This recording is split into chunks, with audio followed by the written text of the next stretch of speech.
Hello and welcome to this week's edition of the National Podcast, normally recorded in our studio at the Bishopbriggs Media Centre, currently recorded from our volunteers' homes.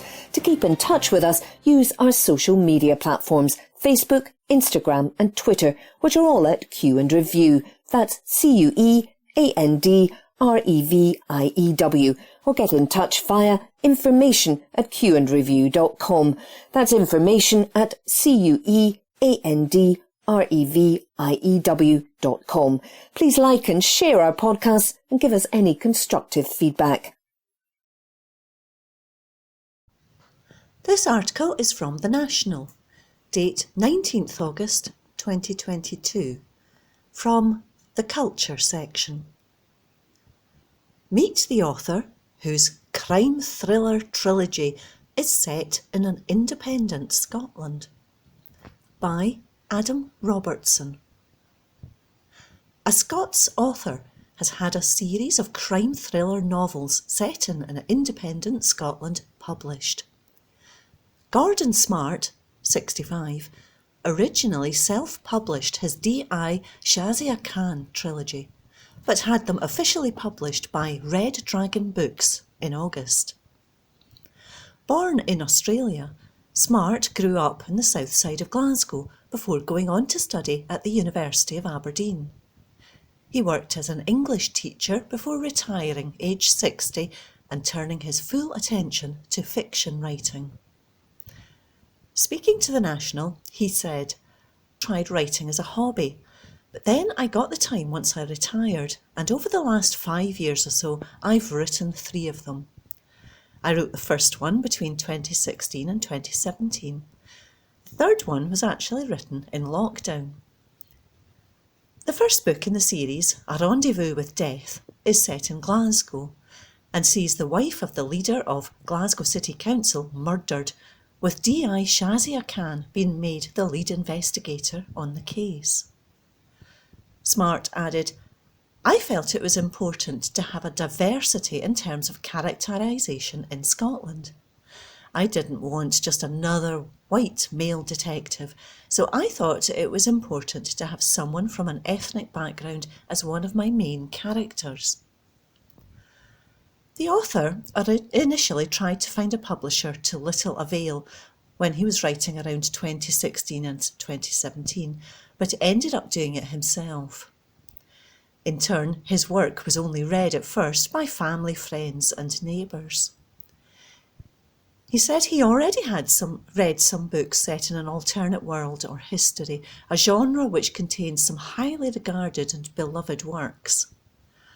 Often authors tend to imagine a world in which the Nazis won the Second World War, as Philip K. Dick did in 1962 with The Man in the High Castle. Alternatively, Malcolm Mackay's In the Cage Where Your Saviours Hide imagines a world in which Scotland forms an independent kingdom, having colonised an area of Central America. The possibilities are endless, which made the writing process all the more intriguing for Smart. The author continued, "I wanted the books to be distinctive, so setting them in an independent Scotland was important to me. I just wondered what would happen if the Yes campaign hadn't been narrowly defeated in 2014. I wanted them to have a political aspect to them, but not just about politics, because I wanted to write a thriller novel as well." Scottish literature is no stranger to setting novels in the dark underbelly of its biggest cities, and Smart's are no different in that sense. His books certainly don't shy away from the hard-hitting elements to which thriller fans will be accustomed. The second book, The Deadly Shadows, focuses on the murder of an MSP and a drug dealer, whilst the author also said human trafficking forms a key plot of the third novel, Death of an Angel. He continued, "I didn't want to write about a rosy, brave new world. I wondered what the problems we were facing would be. Scottish Labour and the Scottish Conservatives would have to adapt, and I thought that would lend itself to some political wheeling and dealing within the book. Some elements of the plot are linked to organisations who are against independence and who want to reunify Scotland with the rest of the UK. I thought you would have independence, but there would still be some backlash against that. One of the key threads I also write about is the abuse of power we see in a capitalist world.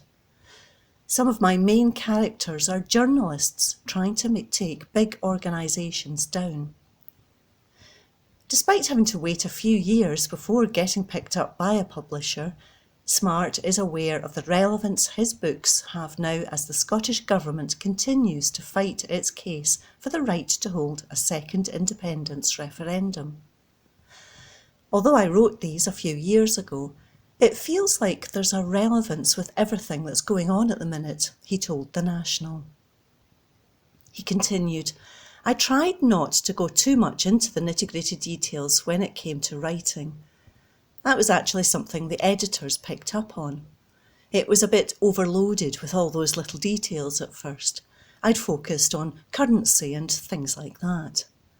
I just wanted to make sure I retained the important critical aspect that Scotland was independent.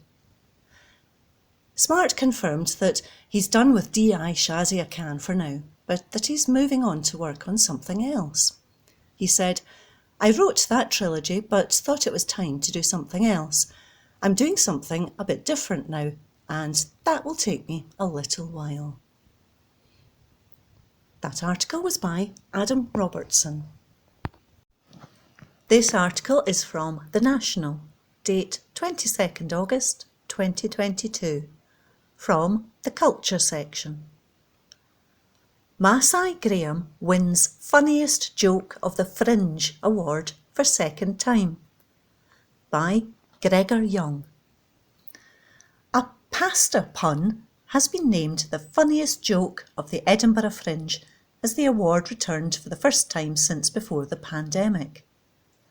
The public voted for Maasai Graham as the winner of the Dave's Funniest Joke of the Fringe with his joke, I tried to steal spaghetti from the shop, but the female guard saw me and I couldn't get pasta. Graham also won the accolade in 2016 with, My dad suggested I register for a donor card. He's a man after my own heart. The West Bromwich-born comedian said, It's great to see the Fringe back up and running again. It's my spiritual home. I was so delighted to find out I'd won the Dave's Funniest Joke of the Fringe award for a second time. I thought, this is getting past a joke. Comedy critics attended hundreds of shows across the Edinburgh Festival Fringe to create a shortlist which was voted on by 2,000 members of the public who were not told the names of those in the running. The rest of the top 10 was Mark Simmons. Did you know if you get pregnant in the Amazon, it's next day delivery? Olaf Falafel. My attempts to combine nitrous oxide and oxo cubes made me a laughingstock. Hannah Fairweather. By my age, my parents had a house and a family, and to be fair to me, so did I, but it's the same house and it's the same family. Will Mars. I hate funerals. I'm not a mourning person. Olaf Falafel. I spent the whole morning building a time machine, so that's 4 hours of my life that I'm definitely getting back. Richard Pulsford. I sent a food parcel to my first wife. FedEx. Tim Vine. I used to live hand to mouth. Do you know what changed my life? Cutlery. Sophie Duker. Don't knock threesomes. Having a threesome is like hiring an intern to do all the jobs you hate. Will Duggan. I can't even be bothered to be apathetic these days. That article was by Gregor Young. This article is from The National, date 22nd August 2022, from the Politics section.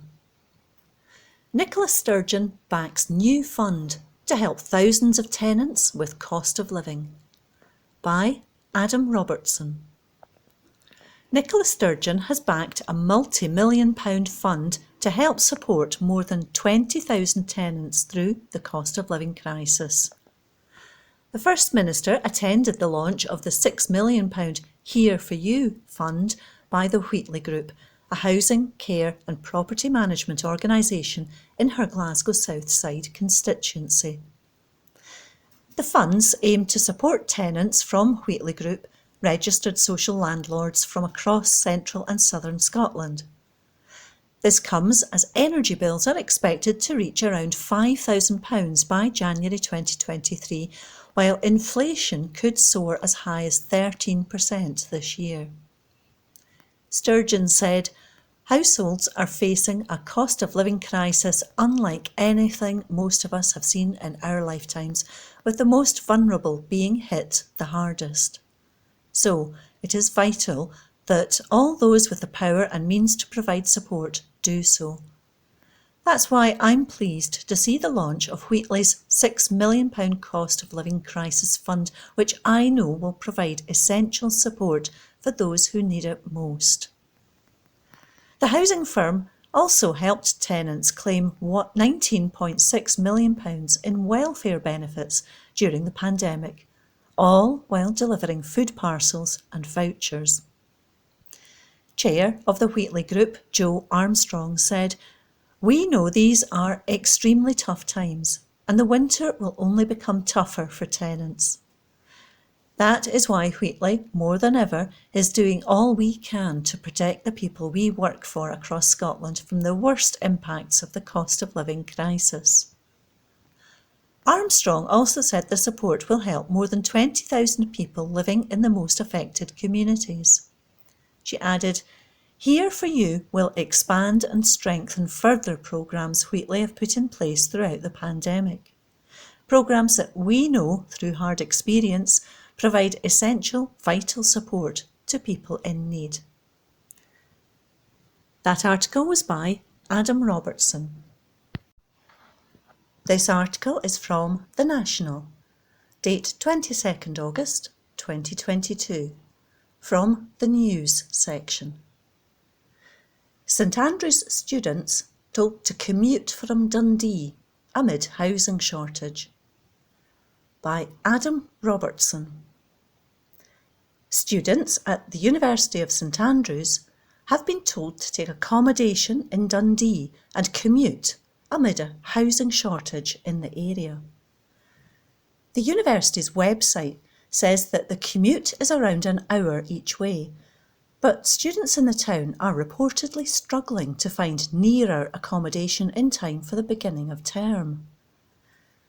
Campaigners say that many students still don't have a place to stay, weeks after the university acknowledged that it had received direct requests for help from more than 130 students. The university cited external factors for the lack of housing, including a cap on houses of multiple occupation and the conversion of rentals into Airbnbs, and said it would offer accommodation to those in need. The Campaign for Affordable Student Housing, or CASH, said the university had to take some of the blame for the crisis after it demolished Albany Park student flats in 2018, with the replacement not due to be ready until 2026. The housing shortage has been made worse by larger student intakes in 2020 and 2021 as pupils were awarded teacher-assessed grades. In 2020, St Andrews joined Mears Student Life, a provider of student accommodation, which offered rooms in the Old Mill, a facility in Dundee.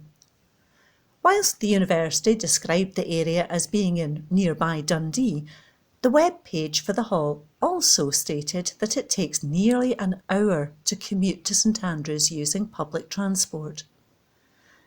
St Andrews also accepted 40% more postgraduate students in 2020.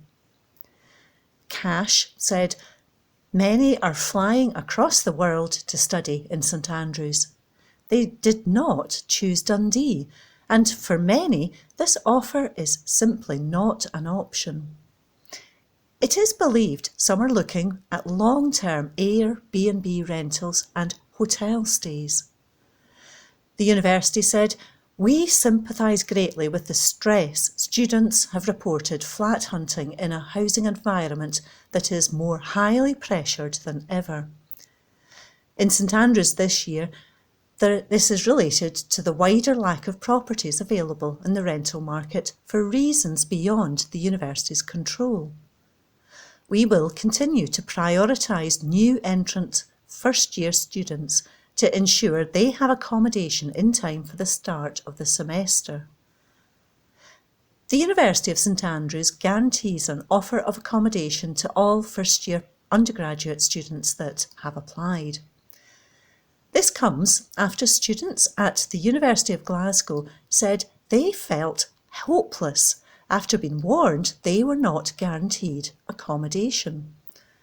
Those who live within commuting distance were told not to enrol until they have private accommodation arranged. Meanwhile, those who lived further away, including international students, were informed that accommodation was unlikely to become available. Universities Scotland, which represents the country's 19 higher education institutions, said every student should have a safe and affordable place to live. We will continue to work with the National Union of Students Scotland to achieve this, and we are fully engaged with the Scottish Government's review of purpose-built accommodation. The Students' Representative Council said Glasgow had accepted too many students, although the university blamed a significant retraction in the rental market. Term is set to start on September 5th, with teaching then set to begin on September 12th. That article was by Adam Robertson. From the National, Monday the 22nd of August 2022, from the comment section. The Scottish seed potato industry is being ravaged by Brexit. By Ruth Watson, founder of the Keep Scotland the Brand campaign. Scotland's seed potatoes are highly prized, sought after by farmers across the world because our scientists, our farmers and our climate deliver disease-free, reliable tubers. Before Brexit, 77,000 tonnes of seed potato left our shores, with 20,000 of those tonnes heading to European nations.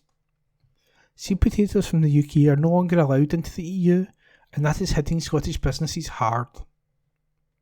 Andrew Skier's farm lays in Ochterhouse, a little furry of houses and fields which swept from the Sidlaws towards Dundee. He specialises in heritage, organic and conservation varieties which are hugely popular in Germany and Sweden. We used to sell 40 high-value varieties, but we have lost our exports completely, half of our sales, he says. We had a domestic market of 500 million people. That's been cut to 50 million. The UK market alone just isn't enough to keep some varieties going. It took me 20 years to grow the business to have enough to sell to meet the demand. Even if we got back into the EU, it would still take me another 10 years to build it up again. It would take 3 seasons to grow enough potatoes even to have the volume for the market. We kept hoping a resolution would be found which would allow us to trade with the EU again. There has been shock in the international community about the way in which Westminster has approached its obligations to the international treaty signed with Europe. There is a feeling among political observers that the European Union is using the valuable seed potato sector as leverage with the UK government, and there has been much dismay in the way politicians seem prepared to sacrifice farming and our crucial food security in the process. There was outrage recently when Scottish farmers learned the EU ban on seed potatoes was a one-way deal, and that some English growers were importing seed potatoes from Europe rather than from their Scottish counterparts. Andrew Connan, Vice President of the National Farmers Union of Scotland, said, "The UK government is allowing this loophole rather than standing strong for Scottish farmers. We think the trade deal should be reciprocal. We need to sort it out, but it all comes down to politics. If the UK government is in denial to reality, whether it is seed potatoes, trade deals or the lack of labour, or the impact of fuel costs on food production. Conan and his colleagues were over at the European Commission earlier this year, working to get Scottish seed potatoes back onto European farms. He said, "We told them this is an issue of food security. Your farmers want our seed. We were told, you chose to leave." Then DEFRA, the UK Department for Environment, Farming and Rural Affairs, told us just to look for new markets. We have big challenges ahead of us. Back in Otterhouse, Skia and his family are working hard to try to plug the huge gap left by the loss of European sales.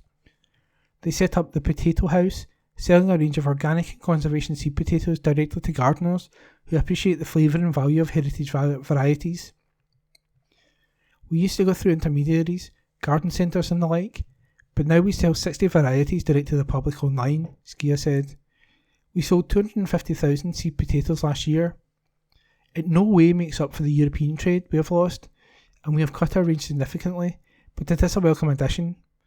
I feel I'm due some luck." We face an uncertain year ahead. Brexit, the war in Ukraine and the impact of climate change are hitting our farmers hard. The cost of producing food is rocketing. The political choices are causing the cost of living crisis that are made in London that refuses to listen. Perhaps it is little wonder that more people are reaching out to businesses like the Potato House and turning a patch of land over to tatties, that traditional Scottish mainstay. And that article was by Ruth Watson, the founder of the Keep Scotland the Brand campaign. From the National, Monday the 22nd of August 2022, from the comment section. Kirsty Strickland. Should Margaret Ferrier be sent to jail for breaching COVID rules? By Kirsty Strickland, columnist. At a hearing at Glasgow Sheriff Court last week, MP Margaret Ferrier pled guilty to breaching COVID rules. The charge stated that she willfully exposed people to infection, illness and death when she travelled throughout Glasgow and the surrounding areas, as well as making journeys to and from London, where she sat in the Commons, while displaying coronavirus symptoms in September 2020. The prosecutor told the court that Ferrier's conduct amounted to a reckless disregard of public safety. Given everything that has since emerged about the events of those few days, including the fact that Ferrier failed to inform Test and Protect that she had attended Parliament, there is no denying that her behaviour was reckless and selfish. After booking a COVID test, during which she stated she had symptoms of the virus, Ferrier was told to self-isolate. Instead, she visited a variety of locations in and around her Rutherglen and Hamilton West constituency, and made journeys to and from London by train. Her political career is now over. When Ferrier had the SNP whip withdrawn, Nicola Sturgeon said her actions were dangerous and completely indefensible. Despite this, Ferrier resisted calls to resign her seat and now sits as an independent MP. In the days following her guilty plea, those calls for her resignation have become even louder and angrier. If she doesn't decide to resign of her own accord, there are other ways she may lose her seat. Sentencing has been deferred until next month to allow time for background reports to be gathered. Were she to be jailed for a period of 12 months or more, she would automatically be barred from being an MP. If a shorter prison sentence was imposed, she could be the subject of a recall petition, and her constituents would be able to trigger a by-election if more than 10% of them signed it. If she avoids time in jail but the Standards Watchdog decided to suspend her from Parliament for 10 days or more, then a recall petition is still on the table. Of course, Ferrier wasn't the only public figure to disregard the COVID rules that were put in place to protect others, but hers was one of the most flagrant individual breaches in terms of the potential impact it could have. Yet many who deplore her conduct must still feel uneasy about the prospect of her facing time behind bars for her actions. At the time, COVID legislation worked as both incentive and deterrent. Rules were applied with a broad brush as the only way they could be workable and fair. The idea was that if we all followed the rules, we would minimise our collective risk. If we didn't follow the rules, there would be consequences. While the vast majority of people stuck to the rules at the time, often at great personal cost, we know some did not. In the interpretation of those rules, we've seen some unjust sanctions placed on ordinary people at an impossibly difficult time. Some police forces across the UK use compassion and common sense when deciding whether to issue fines. Others stuck to the letter of the law, regardless of the personal circumstances of the individuals involved. Ferrier took a gamble with the health of others when she ignored the instruction to self-isolate. There's no excuse for that, and in terms of mitigation, it's hard to see what extenuating circumstances would make her behaviour any less selfish than it appears. The consequences for COVID breaches has been a hot topic, not least because we've learned that Boris Johnson, the man in charge of setting the rules, in England at least, oversaw and participated in a culture of rampant breaches of them in Downing Street. He witnessed the law being broken multiple times, failed to intervene, and then lied about it afterwards. Yet the sanction he faced doesn't even constitute a slap in the wrist. One measly £50 fine for the man who did more than anybody else to undermine his own public health message. If it wasn't for the intervention of his advisors, he would have surely broken self-isolation rules too. One former advisor said she had to work as a nanny for Boris Johnson on one of the occasions when he was in isolation, and officers had to erect a puppy gate to stop him wandering out of his office and mixing with other people. I mention that not to excuse what Ferrier did, but to illustrate how the decision to fine or prosecute COVID breaches is an inexact science. When dealing with an invisible airborne virus, it is impossible to evaluate the harm caused by one individual. Ferrier should stand down as an MP. It is the right thing to do. But do we really want to see a woman with no prior convictions who is accused of a non-violent offence sentenced to time in prison? While it would no doubt delight some sections of Twitter to see the former SNP MP locked up, it's hard to see what tangible benefit it would bring to a wider society. And that was a comment piece by Kirsty Strickland. From the National, Tuesday the 23rd of August 2022, from the news section, British intelligence tip-off led to torture of Jagtar Singh Johal, says human rights group. By Adam Robertson. UK intelligence agencies have been accused of tipping off Indian authorities about a Scottish man prior to his abduction and alleged torture by Punjab police. Jagtar Singh Johal, from Dumbarton, was in India in 2017 when his family say he was forced into an unmarked car. He says he was then tortured for days, including with electrocution, and has remained in detention since then. Successive Prime Ministers have raised Johal's case, but the Indian government has denied he was mistreated or tortured. Johal was an active blogger and campaigner for Sikh human rights, which is said to be the reason he was brought to the attention of the Indian authorities. In May, he was formally charged with conspiracy to commit murder and being a member of a terrorist gang. He will be presented with a full list of all the charges being brought against him next month and could face the death penalty. The Indian authorities say the charges are related to Sikh nationalism, though Johal denies any wrongdoing. Human rights group Reprieve has shown documentation to the BBC which says there is strong evidence Johal's arrest came from a tip-off from British intelligence. The UK government has said it will not comment on an ongoing legal case. Reprieve says it has matched several details relating to his case to a specific claim of mistreatment documented in a report by the watchdog which oversees the intelligence services. A report from the Investigatory Powers Commissioner's Office, IPCO, said, in the course of an investigation, MI5 passed intelligence to a liaison partner via the Secret Intelligence Service, MI6. The subject of the intelligence was arrested by the liaison partner in their country. The individual told the British consular official that he had been tortured. Johal does not appear by name in the report, but Reprieve's investigators believe the facts match his case, owing to the dates concerned, the lobbying by British Prime Ministers, and supporting evidence detailed in the Indian press. In 2017, the Hindustan Times reported Johal had come under the scanner after a source in the UK gave Punjab police vague information about a key man, Johal. Speaking to the BBC, his brother Gurpreet said he was unaware of any activity that could be considered illegal. Johal is currently being held in a Delhi prison.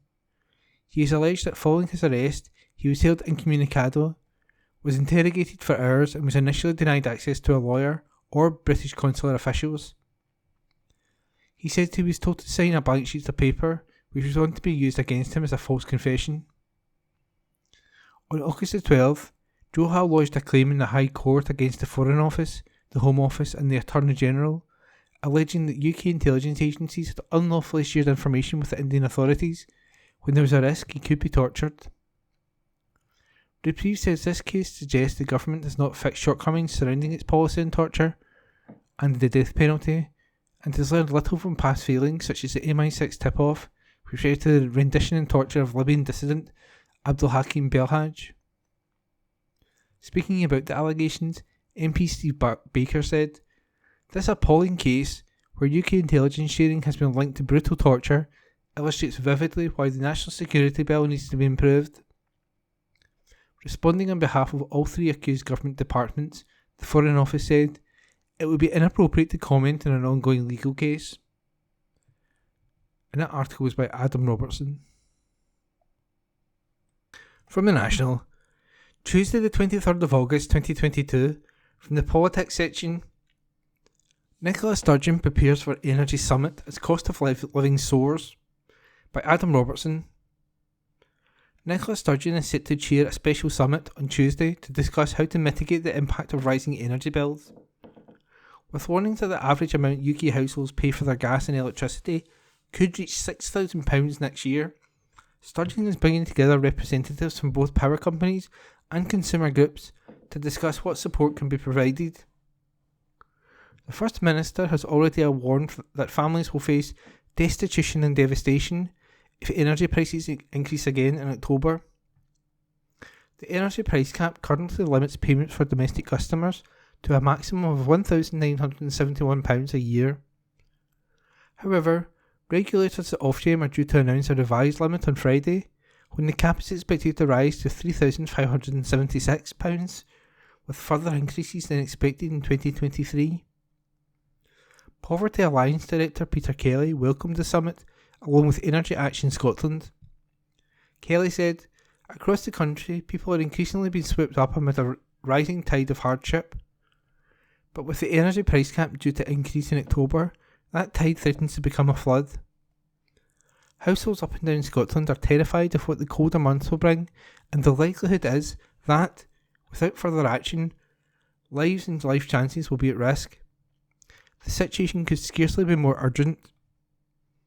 Energy suppliers Scottish Power, OVO Energy and E.ON are also due to take part in Tuesday's summit, with Sturgeon having insisted that the rise in the cap in October can't be allowed to go ahead. Speaking on Sunday, she said, "There is a looming disaster that is already unfolding, but this is going to get worse. This is going to cause destitution and devastation. This will cause loss of life if real action is not taken to stem this crisis." Ahead of the summit, Scottish Power's Chief Executive, Keith Anderson, said bold action was needed to bring down bills. Speaking to the BBC's Good Morning Scotland radio show, he said, "I think we've got to a stage now where this is a national crisis. It's of the scale of the pandemic and we need national action." He said the price should be frozen at the current level, with the cost repaid over the next 15 to 20 years. Anderson said his proposals had been discussed with Business Secretary Kwasi Kwarteng, and he understood they were being seriously considered by the government. Asking what Tuesday's meeting would bring, he said, "The first and most important thing is to protect customers, is to stop this price hitting customers' bills. And if we can all agree on that, that sends a very powerful message to the UK government." A spokesperson for the UK government said, "We are providing a £400 discount on energy bills this winter, and £1,200 of direct support for the most vulnerable households." While no government can control global gas prices, over 22 million households are protected by the price cap, which continues to insulate households from even higher prices. And the article is by Adam Robertson. From the National, Tuesday the 23rd of August 2022, from the news section, Orbex creates 50 new jobs in Scotland's space sector around Forest HQ, by Xander Elliards. A Scottish space firm preparing for the UK's first vertical launch has announced plans to take on an additional 50 staff. Orbex, which is headquartered in Forres and Moray, are looking for people to support with rocket testing at its P1 launch platform in nearby Kinloss. Orbit says the staff it is looking to hire will support integrated testing of a completed rocket in the Kinloss site. The firm says the facility allows for full dress rehearsals of rocket launches. While many of the new jobs on offer involve technical know-how, with the staff at the firm having backgrounds at agencies such as NASA and the ESA, 15 will require no past experience. Orbit says these roles, in areas such as logistics and procurement, will offer a wide range of people new opportunities to train or reskill for a career in the UK and European space sector. The remaining 35 positions will be in areas such as communications, navigation and control, and propulsion. Orbit is a mini space race against Skyrona, another Scottish rocket company, as they both compete to hold the first vertical launch from the UK. Last week, Skyrona released a video showing what claimed to be the first successful UK test of an engine which will be used to launch satellites into space. Outside the US, Scotland manufactures more satellites than any other country in the world, with firms looking to take advantage of a growing backlog. Scotland's space industry is aiming to have a £4 billion share of the global market by 2030, with an aim of creating 20,000 jobs in the process. They have also focused on making Scotland's spaceports the most eco-friendly in the world. Orbit said that its Orbit's Prime rocket, the first full orbital micro-launcher to be unveiled in Europe, will be powered by a renewable biofuel, biopropane, which will reduce carbon emissions by up to 96%. The final rocket, which will transport satellites weighing up to 150 kilograms to low Earth orbit, is expected to be launched from Orbit's home spaceport in Sutherland in the North Coast. The firm said this site aims to be the world's first carbon-neutral spaceport. Richard Lochhead, Scotland's Employment Minister, said Orbit's plans were vital to the Scottish Government's aim of creating a nation of innovators. He said, "These jobs will bring us a step closer to achieving our ambition of 20,000 jobs in the Scottish space sector by 2030. Orbit is bringing high-value jobs to Moray while inspiring the study of science and engineering, which will help create future rocket scientists. Companies like Orbit are vital to achieving the aims of our newly published National Strategy for Economic Transformation that will support a nation of entrepreneurs and innovators." David Oxley, the Director of Strategic Projects at Highlands and Islands Enterprise, said, "This is fantastic news for Orbit and for the Highlands and Islands. The Scottish space sector is on course for serious growth over the next few years, and the economic benefits for our region will be significant. We are fast approaching a time when Scottish-made satellites will be sent into low Earth orbit from Scottish spaceports using rockets designed and manufactured in Scotland. That vision would have seemed far-fetched just a few years ago, and Orbit is playing a major role in making it a reality." Orbit's boss, Chris Lemure, said, "We've already tripled the size of our team over the past 12 months, and now the roles that we're recruiting for are the clearest demonstration that we're in the final countdown to launch from UK soil. There is no better time to join Orbit. We have an extremely exciting few years ahead of us, and we encourage people to find out more about the roles we have to offer." Positions which are currently open for applications can be found on the Orbit's website. And that article is by Xander Eliards. From the National, Tuesday the 23rd of August 2022, from the news section, Prime Minister slammed for response to detention of Jagtar Singh Johal, by Adam Robertson. A human rights group and an SNP MP have both slammed Boris Johnson for his response to the detainment and torture of Jagtar Singh Johal. Originally from Dumbarton, Johal was in Punjab in northern India in 2017 when his family say he was arrested and bundled into an unmarked car. On Tuesday, human rights group Reprieve accused British intelligence agencies of sharing information about Johal with the Indian government, which ultimately led to his arrest. Boris Johnson said he had raised Johal's case during a trip to India in April. Director of Reprieve, Maya Foa, said, "It was already a scandal that, when a British national was snatched off the street by Indian authorities while on his honeymoon, Boris Johnson left him to rot for 5 years before finally admitting he was being arbitrarily detained." This year, the United Nations Working Group on Arbitrary Detention determined Joe Hall's detention lacks legal basis and was based on discriminatory grounds owing to his Sikh faith and his status as a human rights defender. Voa added, "Now it appears the UK government hasn't just been negligent, but may have unlawfully enabled this abduction and brutal torture through a tip-off to the Indian authorities. The very least we can expect of our government is not to share intelligence that leads us to be detained and tortured overseas." The UN concluded that the appropriate resolution would be to release Joe Hall immediately and accord him enforceable rights to compensation and other repatriations in accordance with international law.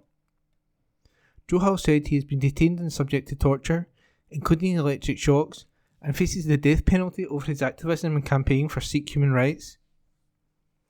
SNP MP for Western Bartonshire, Martin Docherty Hughes, reacted to the news on Good Morning Scotland. He said, "What I find extraordinary is the present Prime Minister, only a few weeks ago before Parliament went into recess, made it clear he believes that Jagtar's detention is arbitrary." Docherty Hughes said his constituent had never faced any charges, adding, "He's now been languishing in an Indian jail for nearly 5 years come November. That says to me that there is no case to answer." A Foreign Office spokesperson said, "It would be inappropriate for us to comment while legal proceedings are active." And that article was by Adam Robertson. From the National, Tuesday the 23rd of August 2022. From the news section, exclusive interview. Star Scottish American football player heads to US on key scholarship, by Adam Robertson. Edinburgh Napier Knights, the university's American football team, is aiming to inspire the next generation to go professional following the success of their star quarterback. Cameron Dunn, 20, who took up the sport with the Knights youth teams in Sighthill, is embarking on a scholarship with St John's Fisher University in New York State, which is due to formally start next month. After arriving in the US, he said, "The move over has gone well so far. We're just settling into pre-season camp schedule now. With practices underway, every day is busy, but exciting. The Knights have really helped me prepare to compete at this level with the quarterback coaching I received last year. Being able to compete against Americans who have played all their life is really special." The Napier Knights were founded in 2004. Initially, it was only students attending the university which could be part of the team. However, in 2017, youth teams were set up, with the youngest group aimed at those aged 11 and up. Speaking to the National, head coach and club chairman for the youth, junior and cadets team, Pete Laird, said, "In terms of participation, the sport has gone through a bit of a roller coaster. What's happening now is we're seeing growth because it started to connect with kids, and there's an opportunity for youth to play the game." Laird became obsessed with the sport as a youngster in the mid-1980s, when Channel 4 used to broadcast NFL games. He initially volunteered as a coach, but then went on to get some qualifications and spent a couple of years in Pennsylvania. "I eventually realised I didn't want to work over there. I was sleeping under my desk, going to bed at 2 a.m. and starting at 6 in the morning, he said. "I love my sport, but I needed a bit of balance." Laird also did some work with the Scottish Claymores, who competed in the World League of American Football up until their closure in 2004. He knows that it's crucial anybody hoping to follow in Dunn's footsteps start playing the game from a young age.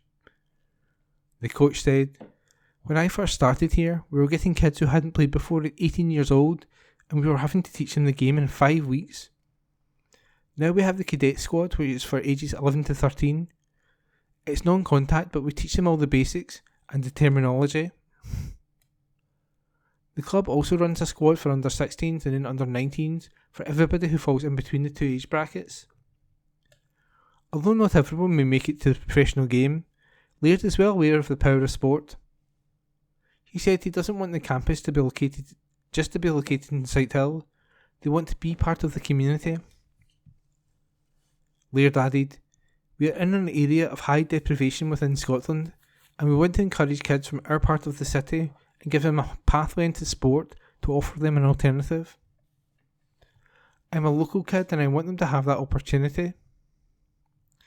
Although American football is popular across universities in the UK, it remains somewhat of a cult sport, says Laird. He added, It's important that kids walking past don't think of us as aliens playing some strange sport.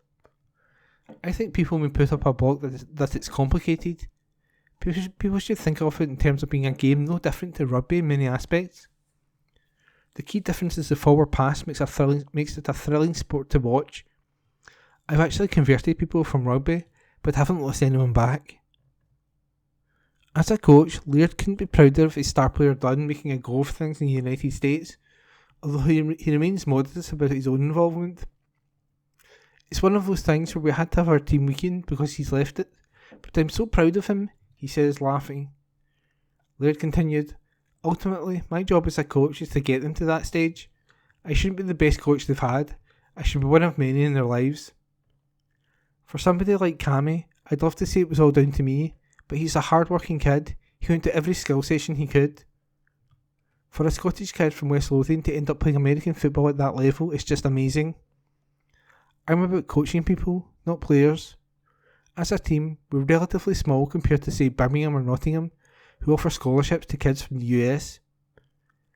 We want to improve good, local Scottish talent and get them on the path to becoming the best player they possibly can. And that article was written by Adam Robertson. From the National, Tuesday the 23rd of August 2022, from the news section, Unions to meet with councils amid ongoing strike action, by Dan Barker. Scottish councils are set to meet unions in a bid to stop the spread of strikes which have left Edinburgh's bins overflowing and its streets strewn with rubbish. Waste workers walked out on Thursday in the capital in protest at a 3.5% pay rise offer unions blasted as derisory and pathetic, with the strike scheduled to last until August the 30th. Already rubbish is piling up, with city centre streets covered in litter, bins overflowing in tourist hotspots, and black bags rapidly piling up outside people's homes. Last week, council umbrella body COSLA offered a 5% pay deal to workers, a move First Minister Nicola Sturgeon said on Monday she hopes would resolve the dispute. Nobody wants to see the kind of disruption and impact of strikes that many people are witnessing in Edinburgh right now, she said. Cammy Day, leader of the City of Edinburgh Council, said he believed that our council colleagues have the right to be paid fairly. I'm continuing to push hard for a resolution as quickly as possible, he said. We also need to carry on pressing the Scottish Government to give us more flexibility in how we use our resources, and as well as providing fairer funding for our services. COSLA is set to meet the unions on Tuesday, who have warned there was insignificant detail in the proposal so far, and said the strikes would continue as planned. Alison McLean, Industrial Officer at Unite, said, our members have taken the brave stance of taking strike action to get the pay rise they deserve, and we are determined to ensure that this happens. If the dispute is not solved, the scenes which have met festival goers in the capital could be replicated across Scotland, with Edinburgh scheduled as the first in a series of strikes north of the border. McLean said the walkouts would continue as planned and added, there remains insignificant detail on the 5% pay offer and what this in reality means for the lowest paid workers. At this moment, the offer from COSLA remains a vague aspirational pledge, but Unite can't take anything to our wider membership unless we have specifics and guarantees. And Keir Greenaway, GMB Scotland's senior organiser, said union members wanted clarity from COSLA about whether this proposal comes with the assurance of a flat rate award, a key demand of the union pay claim. The prospect of the highest paid getting the biggest cash increases in any offer would be unacceptable, let alone one that is still well below inflation, he said. Last month, the Consumer Price Index inflation reached a new 40-year high of 10.1%, with some analysts having predicted the UK is on course to reach 18% at the start of 2023 due to skyrocketing energy bills. Day, who joined striking workers outside city chambers on Thursday, said, I'd like to thank everyone for their patience as the strike continues, and please continue to follow our advice on how to deal with your waste safely and responsibly to help us manage the impact of strike action. The strikes are expected to hit 14 local authorities across Scotland, with workers set to walk out in areas including Glasgow, Aberdeen, Dundee, East Renfrewshire and West Lothian. A Scottish Government spokeswoman said, We urge local authority and union representatives to come to an agreement to resolve the dispute as soon as possible. The Scottish Government is treating councils fairly and providing a real terms increase of 6.3% to local authority budgets this year, as well as providing an extra £140 million of funding on a recurring basis to support a higher pay award for council staff. And that article was by Dan Barker. Recorded from the National on the 23rd of August 2022. From the Culture section, recorded by Amy. Outlander's Diane Gabaldon, BBC checked my Scottish independence views, by Craig Meehan.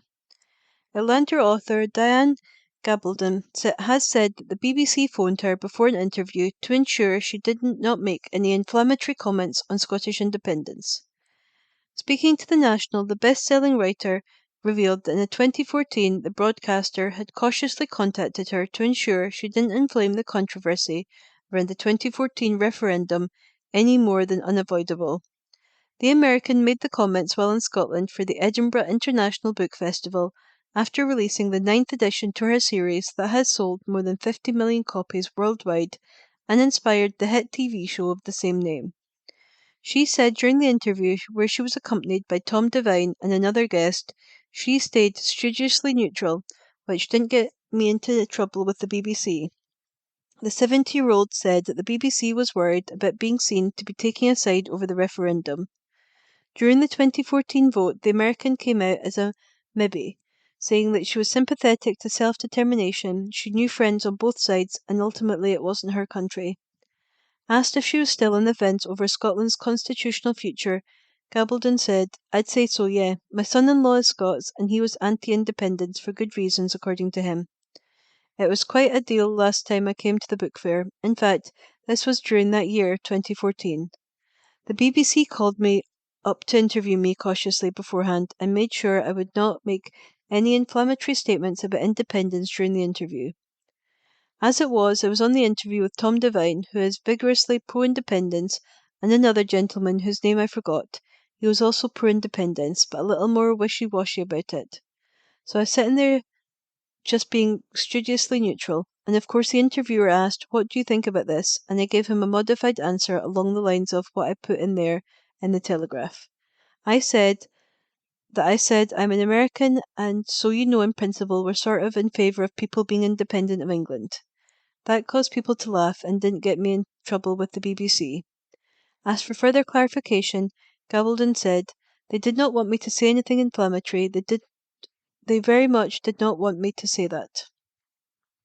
Asked why the broadcaster would make an inquiry pre-interview, Gabaldon said, "I think they didn't want me to inflame the controversy any more than unavoidable, because they couldn't be seen to be taking sides one way or another."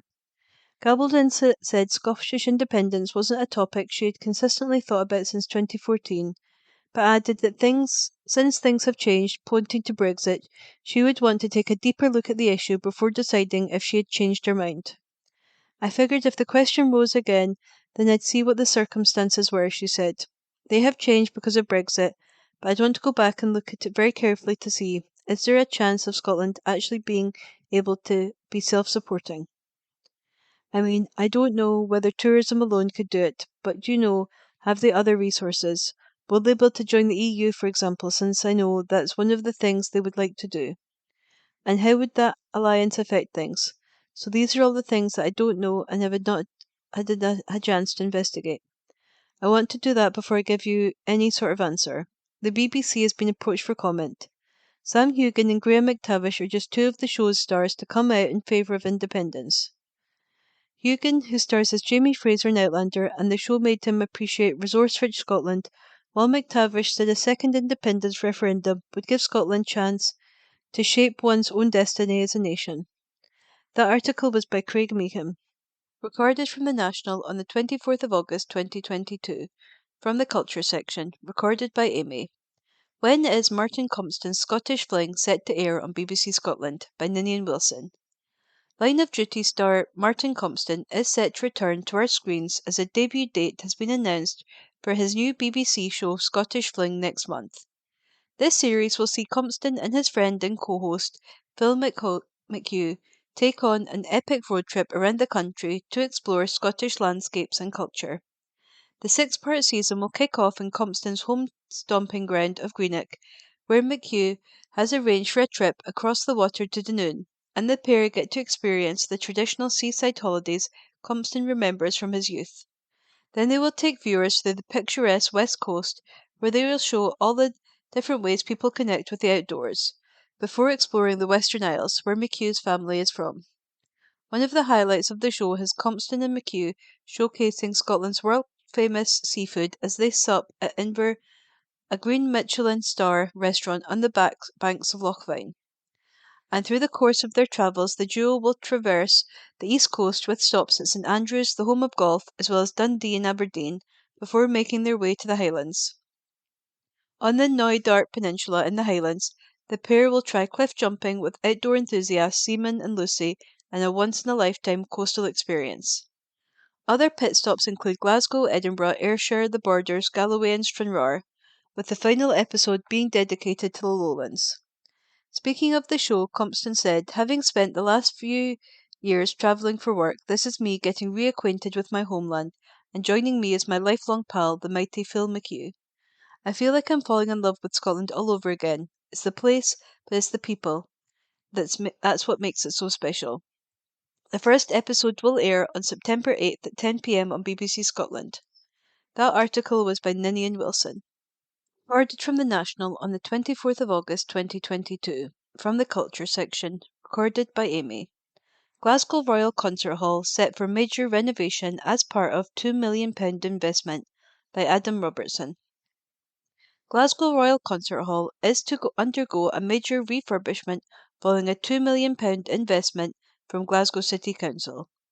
The funding means all the main auditorium seats will be replaced, while stage lifts will receive electrical upgrades after 32 years of service.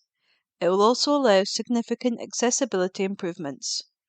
Over the last 3 decades, the famous venue has hosted many legendary acts, including Debbie Harry and Johnny Cash. It also plays host to one of Scotland's most beloved festivals, Celtic Connections, as well as being the home of the Royal Scottish National Orchestra, RSNO. Chair of Glasgow Life, Bailey Annette Christie said, "This investment will ensure Glasgow Royal Concert Hall continues to be a world-class venue which allow arts and music in the city to flourish and enhances our reputation as a UNESCO City of Music. It contributes to the vibrancy of Glasgow and attracts artists and musicians of all genres and visitors to the city to see them. Performing at the Royal Concert Hall, following in the footsteps of global superstars, will have been an ambition for artists and musicians for generations. This investment ensures the venue matches the dreams of young people in Glasgow who want to have a career in music, arts and culture. People will return to an improved venue and enjoy a better concert experience. The works will get underway after Celtic Connections in 2023. They will begin on February 6th and run for 8 weeks, with work expected to finish on March 31st. The main auditorium will be closed during this time, which means concerts and events will be unable to take place during the period. RSNO Chief Executive Alistair Mackey said, "We are grateful to Glasgow City Council for this investment, which is excellent news for the whole city." The concert hall is the RSNO's home in Glasgow, right in the heart of the city centre, and we love performing there regularly during the concert season. We're excited to see how these developments will improve the concert experience for our loyal supporters and will also help to bring new audiences into the concert hall for the first time. Improving accessibility is a priority for the RSNO, and we're really looking forward to seeing the impact that these updates have on our concert goers. That article was by Adam Robertson. The National News on Wednesday the 24th of August. Consultation launched to ensure long-term growth of Scots and Gaelic. An article written by Ninian Wilson. A consultation to ensure the long-term growth of Gaelic and Scots has been launched by the Scottish Government. Views are being sought on the most effective ways to raise the profile of the Scots language, as well as a new strategic approach to Gaelic medium education. The creation of a designated Gaelic-speaking area, known as a Gaeltacht, will also be assessed. It will also ensure the Bord na Gaelic, the principal public body promoting Gaelic in Scotland, is operating effectively. Education Secretary Shirley-Ann Somerville said the consultation will help build on an already growing community of Gaelic and Scots speakers. Some 57,375 people in Scotland speak Gaelic, while 87,100 have some of the language skills, according to the 2011 census. Meanwhile, more than 1.5 million people identified themselves as Scots speakers.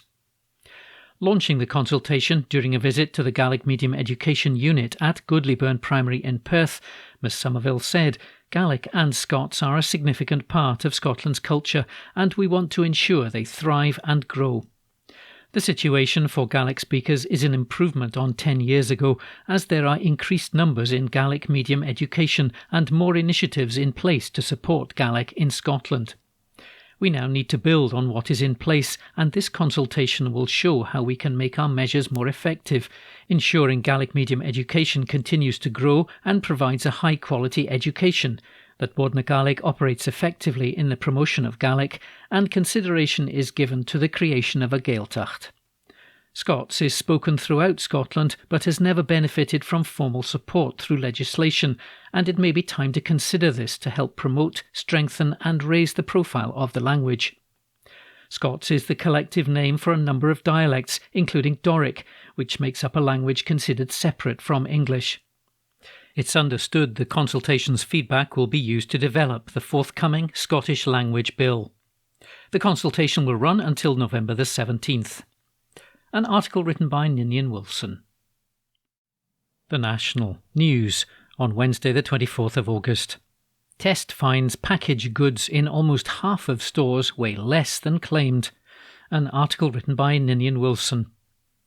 Scots not getting what they've paid for could be contributing to the cost of living crisis, Trading Standards officers have warned, after stores were found selling them short. Weight checks on packaged goods carried out by Trading Standards officers in the west of Scotland found items weighing less than the packaging claimed in 17 out of 39 stores. A total of 296 different product lines were checked, with 8% being found to contain short-weight packs, packages which contain less than twice the allowed error in their weight. David Mackenzie, chairman of the Society of Chief Officers of Trading Standards in Scotland, said, "With the current cost of living crisis, it's even more important that the processes and systems that should be in place are working properly and consumers get what they pay for." Officers checked 2,496 packs and 71, or 3%, were found to be short weight, with deficiencies as high as 23%, seeing shoppers as much as £1.10 out of pocket per pack. Trading Standards said although the majority of packs did not raise concerns, 15 packers were found to have placed non-compliant products on the market. One packer, with a contract to supply 500,000 supermarket ready meals every week, was found to have produced packs with deficiencies of as much as 14%, representing a loss to consumers of 26p per pack. Trading Standards said if the same level was replicated across the firm's entire production, it could cost customers as much as £130,000 a week, or £6.76 million every year. Mr Mackenzie said, "Measurement is at the heart of fair trade in goods and is a core issue for Trading Standards teams across Scotland, making sure that consumers get what they pay for and that businesses are weighing and measuring goods accurately." In all instances where deficiencies were found, Trading Standards said that follow-up visits were made by officers to make sure issues within packing were fixed. An article written by Ninian Wilson. The National News on Wednesday the 24th of August. Biggest Scots offshore wind farm begins producing energy. An article written by Ross Hunter. The largest offshore wind farm in Scotland has started producing energy. The first turbine of a total of 114 on Sea Green wind farm, which lies 27 kilometres off the coast of Angus, was commissioned and connected to the power grid in the early hours of Monday morning. Once fully operational, the project is expected to produce enough power for more than 1.6 million homes, equivalent to 2/3 of all the homes in Scotland. The £3 billion project will become the world's deepest fixed-bottom wind farm, with its deepest foundation due to be installed 59 metres below sea level in December. A joint venture between Total Energies and SSE Renewables, the project will displace over 2 million tonnes of carbon dioxide, which would otherwise be generated by burning fossil fuels. Paul Cooley, Director of Global Offshore Wind for SSE Renewables, said, "Seagreen has achieved a number of key milestones to date, but to see this turbine turning in the North Sea and to have reached first power safely is a fantastic achievement for everyone connected to the project." The project has already brought benefits to the local community, the UK supply chain, and once completed, Seagreen will make a significant contribution to Scotland and the UK's ambitious renewable energy targets. Total Energies entered into an agreement with SSE Renewables to acquire a 51% stake in the Seagreen project in June 2020. The project will support up to 80 full-time jobs. An article written by Ross Hunter. The National News on Wednesday the 24th of August. Scotland's Children's Commissioner challenges Ofgem on energy price rises. An article written by Gregor Young. Scotland's Children's Commissioner has challenged Ofgem over the decision to raise the energy price cap, warning more families will be pushed into poverty this winter.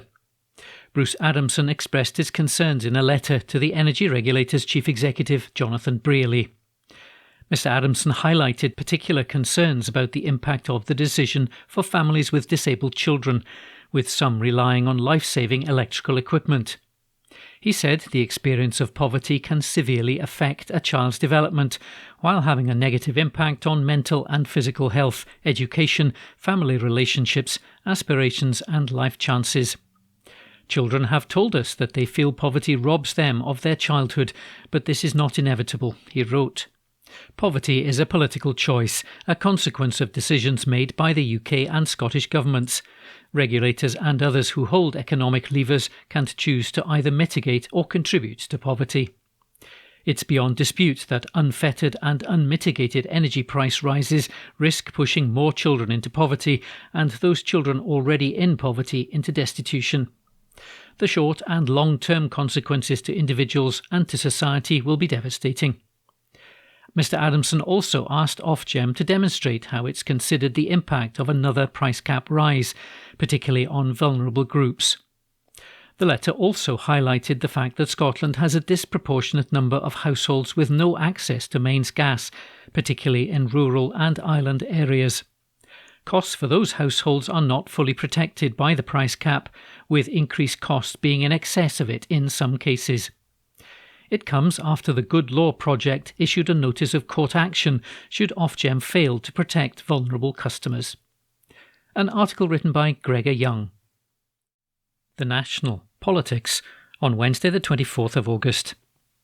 Union warns pay dispute with COSLA could go on beyond the winter. An article written by Adam Robertson. A union has warned the current pay dispute with COSLA could now go beyond the winter. From Wednesday, staff at 13 local authorities, including Glasgow, Dundee and Aberdeen, will join those in Edinburgh and strike as unions ratchet up the pressure in their pay dispute.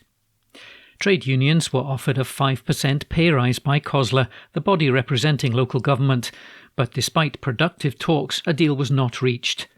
Unite's industrial officer Wendy Dunsmore said the dispute will continue to escalate to a point where it could now go beyond the winter, causing months of massive nationwide disruption. She continued, "It's a sad indictment that council workers in Scotland are being offered substantially less than their counterparts in England. The cold, hard reality is that inflation and energy costs are soaring, and they're predicted to rise even higher." Nicola Sturgeon has previously said that she hoped the 5% pay offer would end the disruption in Scotland's capital. Meanwhile, former Edinburgh Council leader Adam McVeigh slammed the Labour-led administration in the city for being asleep at the wheel, as the strikes left the capital in a shameful state. Ms Dunsmore put the blame at the doors of COSLA and the Scottish Government, although on Tuesday the First Minister said Holyrood did not have a bottomless pit of money and insisted she wanted to see the fairest possible pay deal delivered to public sector workers in very difficult times. Ms Sturgeon added that the Scottish Government has a finite budget and has already given councils £140 million to help fund a fair pay deal. Council leader Cammy Day said he was disappointed a deal was not reached. He said, "This is a national crisis playing out in Edinburgh streets during our busiest and most important time of the year. And while this clearly shows the value of our waste team's work, it also demonstrates a national failure to find an acceptable resolution." Edinburgh's waste workers in Unite are set to strike until August the 30th, while in a further 13 council areas, industrial action will continue until August the 31st. Members of Unison and the GMB will see members walk out between August the 26th and the 29th and September the 7th to September the 10th. Unison Scotland's head of local government, Joanna Baxter, has called for an urgent intervention from Deputy First Minister John Swinney to help reach an agreement. Elsewhere, GMB Scotland senior organiser Keir Greenaway said COSLA would have to do so much better when they meet on Friday, and warned that if concerns were not addressed, strikes will continue and they will grow. He added, "Our members are angry about the lack of value being shown to them by political leaders and scared about the prospect of pay that doesn't confront a cost of living crisis that's getting worse by the week." Under the current deal, the lowest paid council staff would see salaries raised to £10.50 an hour. Unite said that for more than half of council workers, COSLA's offer represented a rise of between £900 to £1,250. Elsewhere, as part of the union's pay dispute with COSLA, school and nursery staff in 9 council areas are set to go on strike next month. An article written by Adam Robertson. The National News on Wednesday the 24th of August. Our whole family is devastated, brother says. An exclusive article written by Steph Braun. The brother of Jagtar Singh Johal has revealed his family's heartbreak after finally being able to tell them about the UK government's potential involvement in his siblings' detainment. Gurpreet Singh Johal, a solicitor based in Glasgow, said he was relieved he could now talk about it with his family after having to keep it from them for a year and a half, while there was still hope his brother would be brought home.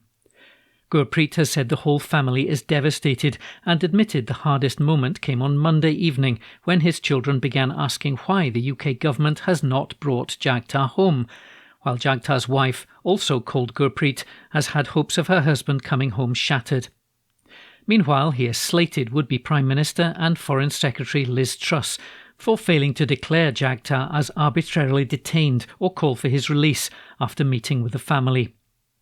Gurpreet told The National, "When I first discovered this evidence the UK government may have passed on intelligence nearly a year and a half ago, I was astonished, but I'm now relieved I can share this information with my family. For the last year I've not been able to do so because we were continuing to have hope the UK government would bring Jagtar home. Last night was the hardest part. My 9-year-old and 11-year-old were watching on television and having to answer the question of why the UK government has not brought their uncle back, and is it true they were involved? Then it's even harder trying to explain to Jagtar's wife, given she came here in April 2019 with high expectations that the UK government were going to bring Jagtar home, and then to have this revealed. She's heartbroken. I don't know how to answer the questions she has." Jagtar has also said to her the UK government will be the ones that will bring him back home. The whole family is devastated. His wife has not been able to move on. My dad is dying to see his son, and my elderly maternal grandparents are getting older and they're losing sight, and they just want to see their grandson. It's disappointing the UK government has let a British national down as much as they have done. Johal is currently being held in a Delhi prison. He has alleged that following his arrest he was held incommunicado, was interrogated for hours and was initially denied access to a lawyer or British consular officials. Gurpreet said he met with Liz Truss in June this year when she said she would consider arbitrary detention, but has still not declared this and is now caught up in a leadership battle with Rishi Sunak, who Gurpreet says has been equally silent on the issue. Boris Johnson stated for the first time in June that the Indian government is arbitrarily detaining Johal in a letter to Keir Starmer. Gurpreet added, "Both Mr Sunak and Ms Truss have been as bad as each other, but I'm mostly able to comment on Liz Truss because she is the Foreign Secretary and I've met with her, so I was expecting her, as she says she gets things done, to get my brother back home, but she hasn't."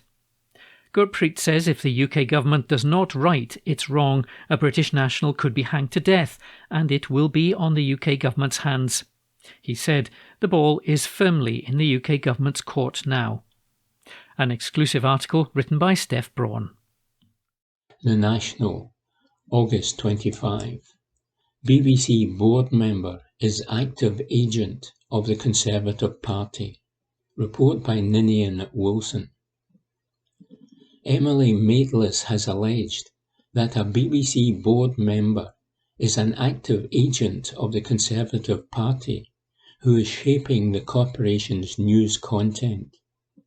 Sir Robbie Gibb, described as the arbiter of BBC impartiality, was appointed to the BBC board last year by Boris Johnson's government and was formerly Theresa May's former communications director before helping establish GB News. Maitlis raised her concerns about Gibb during a lecture at the Edinburgh International Television Festival, where she said that the BBC had actively tried to pacify Number 10 after she slated Dominic Cummings for his trip to Barnard Castle during lockdown. She claimed that she panicked BBC bosses by saying that Cummings had broken the rules, and the country can see that, and it's shocked the government cannot, during an episode of Newsnight in 2020. Maitlis says that initially the show passed off with a few pleasant texts from BBC editors, and frankly little else. She added, "It was only the next morning that the wheels fell off.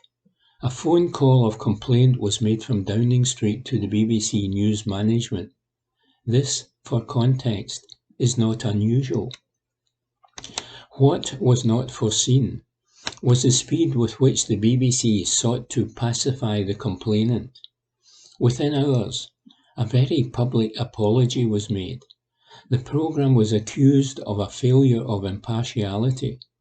The recording disappeared from iPlayer, and there were paparazzi outside my front door.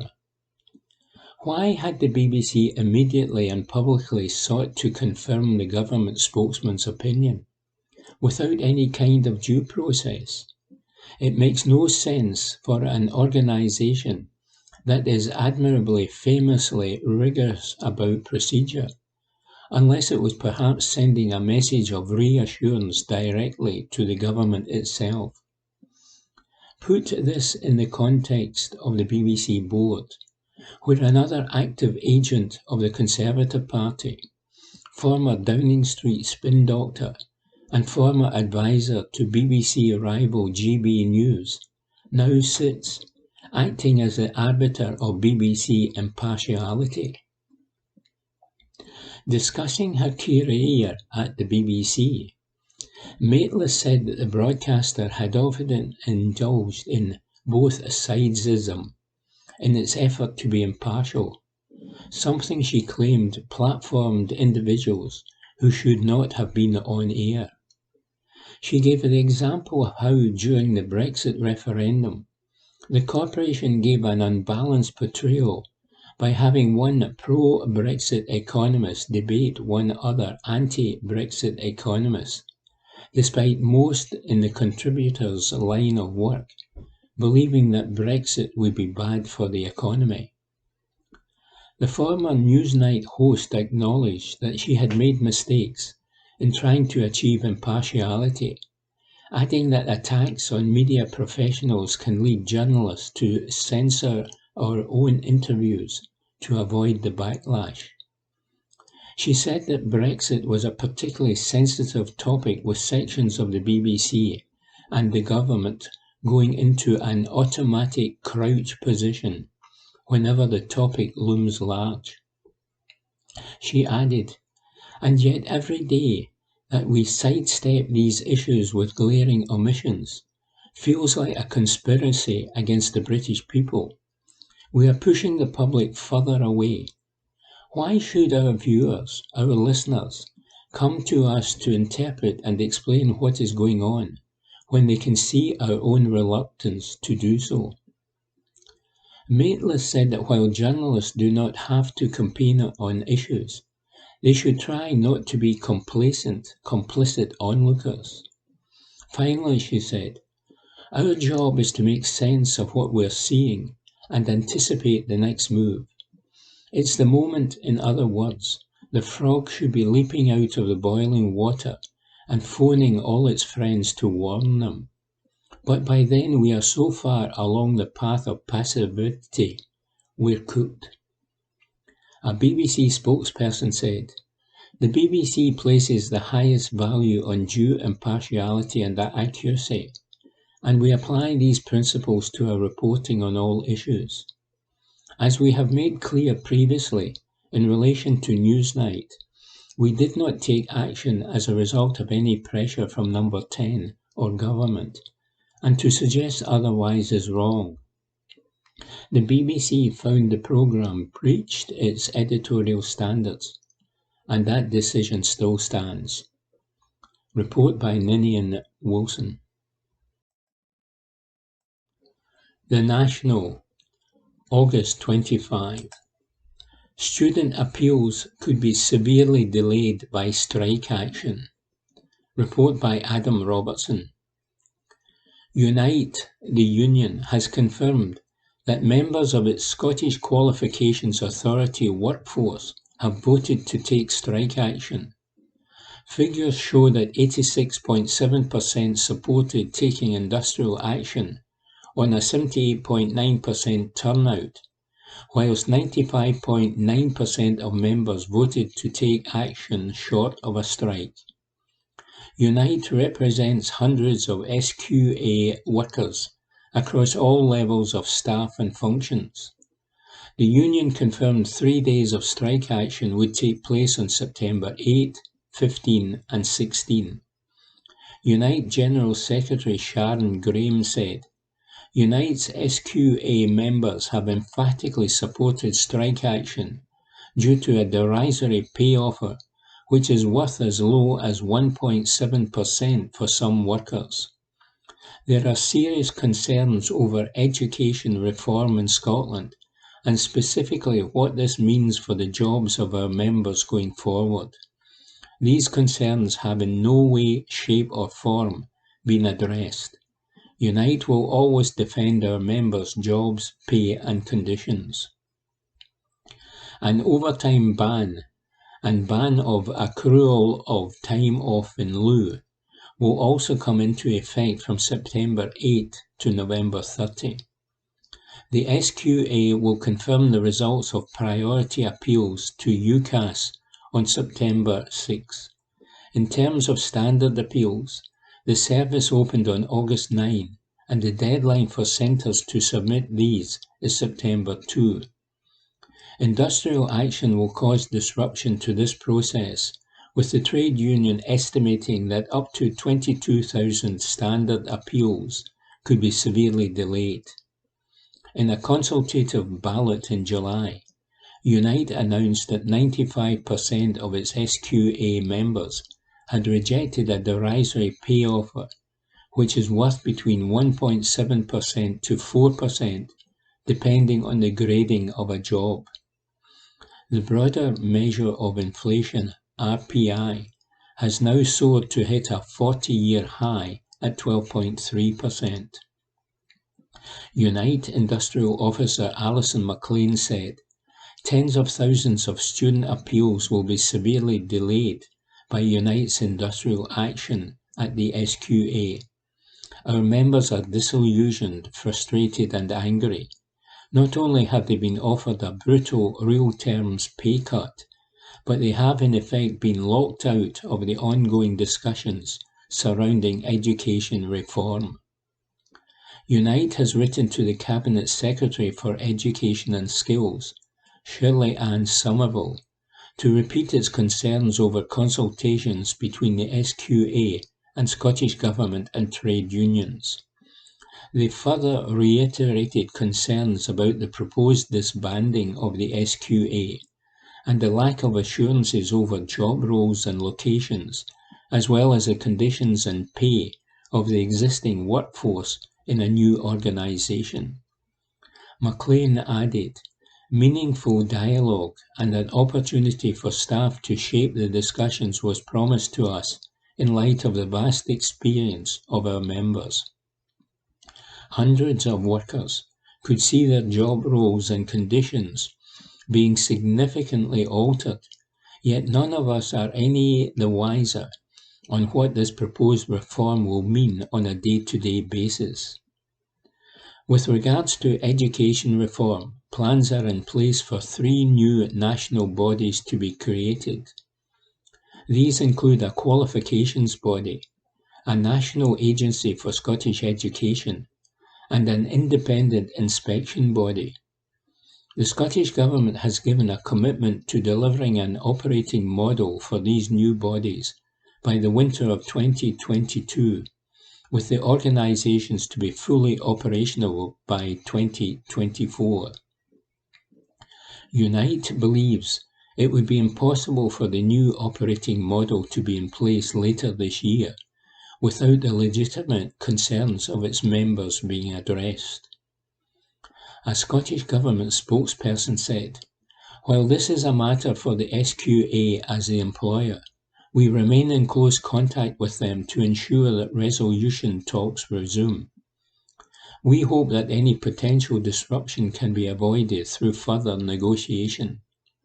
The Scottish Government remains committed to ensuring that workers' rights are protected throughout the process of education reform and when the SQA is replaced by a new qualification body. We will continue to engage with the SQA management, staff and unions to try to address the concerns raised. The SQA has been approached for comment." Report by Adam Robertson. And that was this week's The National Podcast, normally recorded in our studio at the Bishopbriggs Media Centre, currently recorded from our volunteers' homes with the publisher's kind permission. Thanks for listening.